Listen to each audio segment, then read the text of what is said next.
May 8, 1945. Germany has fallen. Berlin lies in ruins. Hitler is gone. But over the broken fields of Czechoslovakia, the sound of engines still roars. Two silhouettes slice across the pale morning sky, German for 190 seconds. Behind them, a swarm of Soviet Yak fighters rise like angry hornets.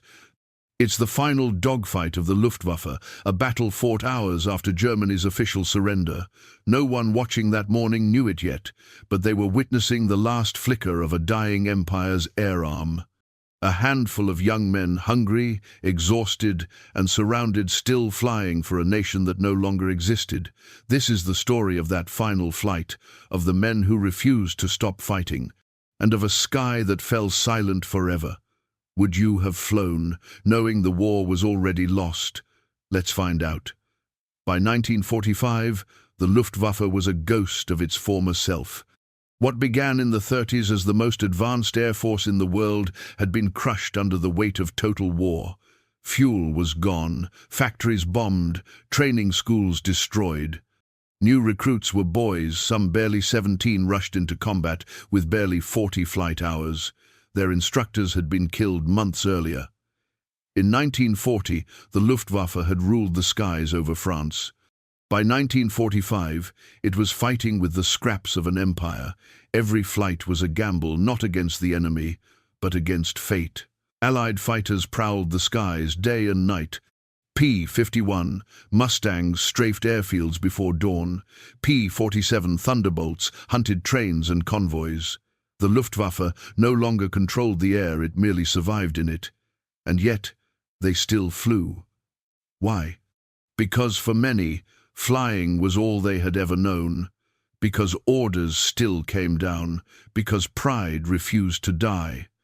But the end was near, and everyone knew it.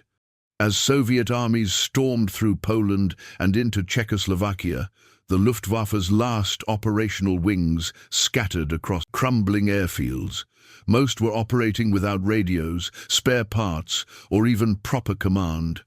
At Deutsch Brod, remnants of WWII 52, Germany's most successful fighter wing, still maintained a handful of aircraft. Their pilots, once legends, were now fugitives of history. Adolf Galland, Johannes Steinhoff, Gerhard Barkhorn, men who had once commanded hundreds of fighters, were now watching their units dissolve into chaos. At Prague, some officers still believed they could fight their way west to surrender to the Americans instead of the Soviets. Rumors spread that any pilot captured by the Red Army would never return home. So they flew not to win, but to escape. A strange irony emerged.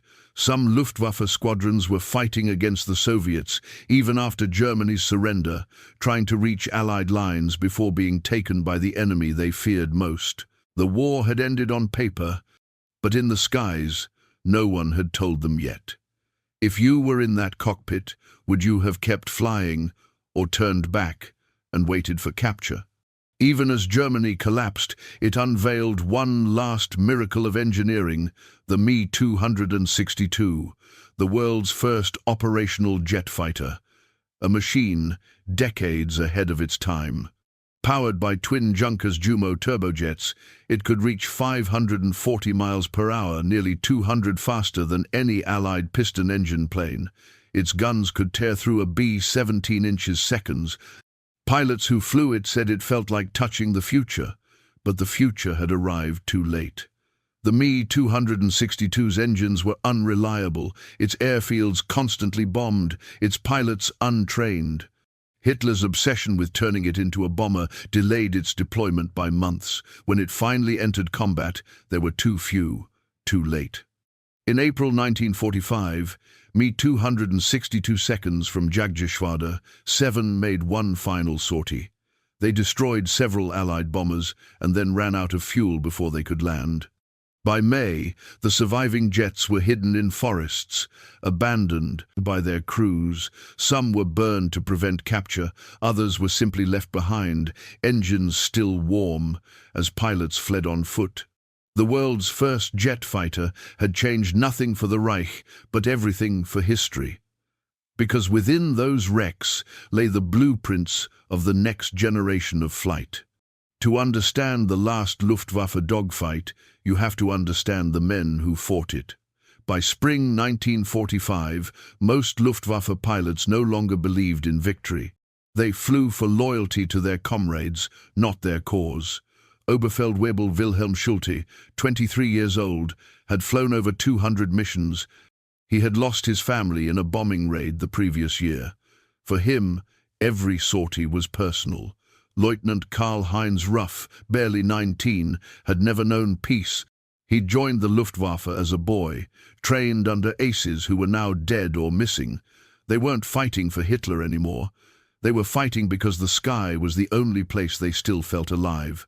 In those final days, discipline broke down completely. Some units ignored surrender orders. Others flew suicide patrols, attacking Soviet tanks with whatever ammunition they could find. A few even turned on German ground forces loyal to rival factions, believing they were protecting civilians. It was chaos, but beneath it all, something human still burned, a refusal to vanish quietly. And that's what would lead to the last dogfight. The morning of May 8th began like any other, cold, grey, uncertain, but history would remember it as the day Germany died. At a small airstrip near Česká Lípa in northern Czechoslovakia, a pair of four 190 D9 seconds prepared for takeoff. Their pilots, Oberfeldwebel Wilhelm Schulte and his wingman, Lieutenant Ruff. Their orders, intercept unidentified aircraft approaching from the east. Unbeknownst to them, Germany had officially surrendered at midnight. The enemy formation was a group of Soviet Yak-9 fighters escorting bombers, sweeping the area for stragglers. Schulte and Ruff knew the odds. They were 2 against 12, but they rolled down the runway anyway.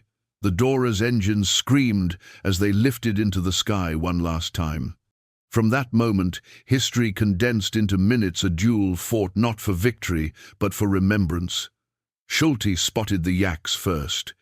He pushed his throttle to the limit, diving straight into them like a hawk among crows. Cannon shells ripped through the air. One Yak burst into flame and spiraled into the forest below. It would later be confirmed as the final Luftwaffe kill of the war. Moments later, the Soviets regrouped. A dozen guns lit up the sky. Ruff's Vor 190 was hit smoke trailing. He bailed out, landing in a field where Czech villagers later captured him. Schulte kept fighting, pulling impossible turns, every burst of his MG 151 cannons echoing across the valley. But then his aircraft shuddered, fuel lines cut, control cables shredded. Witnesses on the ground saw his plane nose over, catch fire, and slam into a hillside. The explosion marked the Luftwaffe's last heartbeat. Schulte died instantly.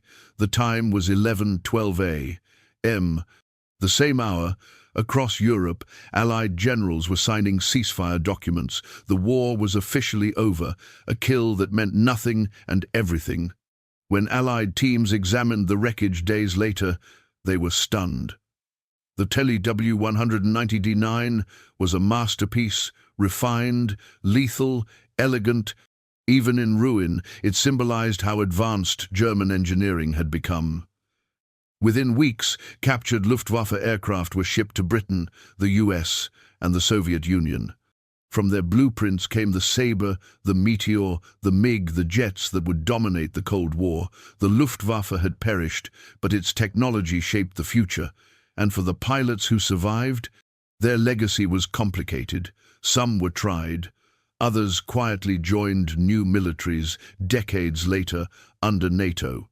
A few, like Galland, helped rebuild post-war German aviation, teaching the next generation of pilots under democratic skies. But none ever forgot those last days. For them, the war had ended not with peace, but with silence. By sunset on May 8th, the skies over Europe were empty.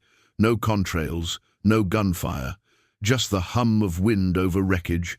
The Luftwaffe, once the terror of Europe, was gone. Its last flight fought not for victory, but for dignity. Its last pilot died not for conquest, but for closure. In the decades that followed, historians would debate what that final battle meant. Was it courage or denial? Was it the ultimate act of loyalty or the inability to let go? Whatever the answer, one truth remains: that final dogfight symbolized the end of an age. The last duel of propellers before the jet age began, the last heartbeat of a war that consumed the world. And as the world moved forward into the future of flight, the sky, once filled with ambition, arrogance, and fire, finally fell silent.